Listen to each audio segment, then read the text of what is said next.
ಪ್ರಶಸ್ತಿಯನ್ನು ಸ್ವೀಕರಿಸುವ ಸಂತಸದ ಗಳಿಗೆ. ಮನುಷ್ಯನ ಬದುಕಿನಲ್ಲಿ ಸಾವಿರಾರು ದಿನಗಳನ್ನು ನಾವು ಕಂಡಿರುತ್ತೇವೆ. ಅದರಲ್ಲಿ ಮರೆಯುವ ದಿನಗಳು ಹಲವು, ಮರೆಯದೇ ಇರುವ ದಿನಗಳು ಕೆಲವು. ಅಂತಹ ಅವಿಸ್ಮರಣೀಯವಾಗಿ ಉಳಿಯುವಂತಹ ದಿವಸಗಳಲ್ಲಿ ಇವತ್ತಿನ ದಿವಸವು ಒಂದು ನನ್ನ ಬದುಕಿನಲ್ಲಿ ಎನ್ನುವ ಹಾಗೆ ಭಾವಿಸ್ತೇನೆ. ಯಾಕೆಂತ ಹೇಳಿದರೆ ಸನ್ಮಾನ, ಗೌರವ, ಪುರಸ್ಕಾರ ಎನ್ನುವಂತಹದ್ದು ಹಲವಾರು ಆಗಿರ್ತದೆ. ಈಗಾಗಲೇ ಸಾವಿರಾರು ಸನ್ಮಾನಗಳನ್ನು ಕಂಡವ ನಾನು. ಆದರೆ ಇಂತಹ ಒಂದು ಪ್ರಶಸ್ತಿಯನ್ನು ಪಡೆಯುವುದು ಜೀವನದಲ್ಲಿ ಮೊಟ್ಟ ಮೊದಲು, ಮತ್ತೆ ಪಡೆಯುವುದಕ್ಕೆ ಸಾಧ್ಯ ಇಲ್ಲ. ಅಂತಹ ಒಂದು ದಿವಸ ಆ ಸಂದರ್ಭವನ್ನು ಒದಗಿಸಿಕೊಟ್ಟಂತಹ ಆ ಕಲಾಮಾತೆಯನ್ನ ಮನಸ್ಸ ಸ್ಮರಿಸುತ್ತಾ, ಈ ಯಕ್ಷಗಾನ ಕ್ಷೇತ್ರಕ್ಕೆ ನಾನು ಬಂದ ಕಾರಣವೇ ಈ ಒಂದು ಪ್ರಶಸ್ತಿಯನ್ನು ಪಡೆಯುವುದಕ್ಕೆ ಸಾಧ್ಯವಾಯಿತು.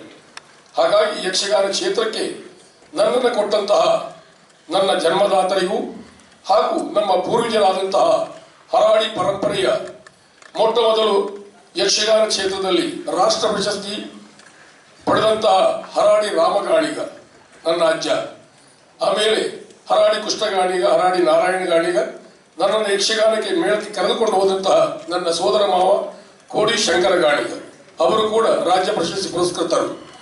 ಇವತ್ತಿನ ಈ ಒಂದು ಗೌರವ ನನ್ನ ಮನೆತನಕ್ಕೆ ಎನ್ನುವ ಹಾಗೆ ನಾನು ಭಾವಿಸ್ತೇನೆ.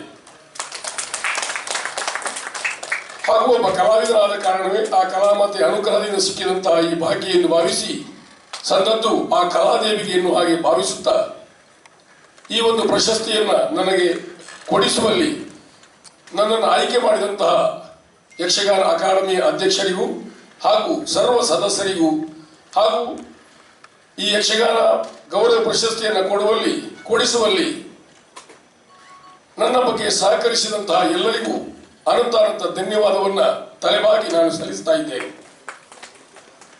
ಇವತ್ತಿನ ಈ ಗೌರವ ಪ್ರಶಸ್ತಿ ಜೊತೆಯಲ್ಲಿ ಪಾರ್ಥಿಸುವ ಪ್ರಶಸ್ತಿಯನ್ನು ಹಾಗೂ ಮಿಕ್ಕುಳಿದಂತಹ ಪ್ರಶಸ್ತಿಯನ್ನು ಪಡೆಯುವಂತಹ ಎಲ್ಲ ಕಲಾವಿದರ ಪರವಾಗಿಯೂ ಅನಂತ ಧನ್ಯವಾದವನ್ನು ಸಲ್ಲಿಸುತ್ತಾ, ಕೆಲವು ವರ್ಷಗಳ ಈಚೆಗೆ ಯಕ್ಷಗಾನ ಕ್ಷೇತ್ರಕ್ಕೆ ಯಕ್ಷಗಾನಕ್ಕೆ ಪ್ರತ್ಯೇಕವಾದಂತಹ ಅಕಾಡೆಮಿ ಎನ್ನುವಂತಹದ್ದು ಘನ ಸರ್ಕಾರ ವ್ಯವಸ್ಥೆ ಮಾಡಿರುವಂತಹದ್ದು ಬಹಳ ಸಂತೋಷದ ವಿಷಯ. ಯಾಕೆಂತ ಹೇಳಿದ್ರೆ ಮೊದಲು ಅಕಾಡೆಮಿ ಎನ್ನುವಂತಹದ್ದು ಎಲ್ಲ ವಿಭಾಗಕ್ಕೂ ಒಂದೇ ಇದ್ದಿತ್ತು.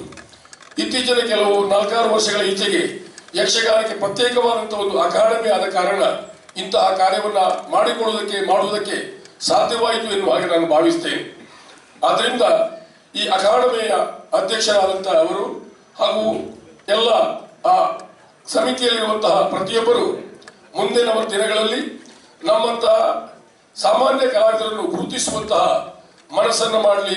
ಕೇವಲ ಯಕ್ಷಗಾನ ಕ್ಷೇತ್ರ ಮಾತ್ರ ಅಲ್ಲ, ಬೇರೆ ಬೇರೆ ವಿಭಾಗದಿಂದ ಮೂಡಲ್ಪಾಯಿ ಇರಬಹುದು ಆ ಎಲ್ಲ ಕಲಾವಿದರನ್ನು ಬಡಗು, ನಡುಬಡಗು ಹಾಗೂ ಬಡಬಡಗು ಎನ್ನುವಂತಹ ಪರಿಭೇದ ಇಲ್ಲದೆ ಎಲ್ಲರನ್ನೂ ಗುರುತಿಸುವಂತಹ ಕಾರ್ಯ ಇನ್ನು ಮುಂದಿನ ದಿವಸಗಳಲ್ಲಿ ನಡೆಯಲಿ ಎನ್ನುವಾಗ ಹೇಳ್ತಾ ಅವಕಾಶಕ್ಕಾಗಿ ವಂದನೆಯನ್ನು ಸಲ್ಲಿಸ್ತಾ, ಯಕ್ಷಗಾನಂ ವಿಶ್ವಗಾನಂ.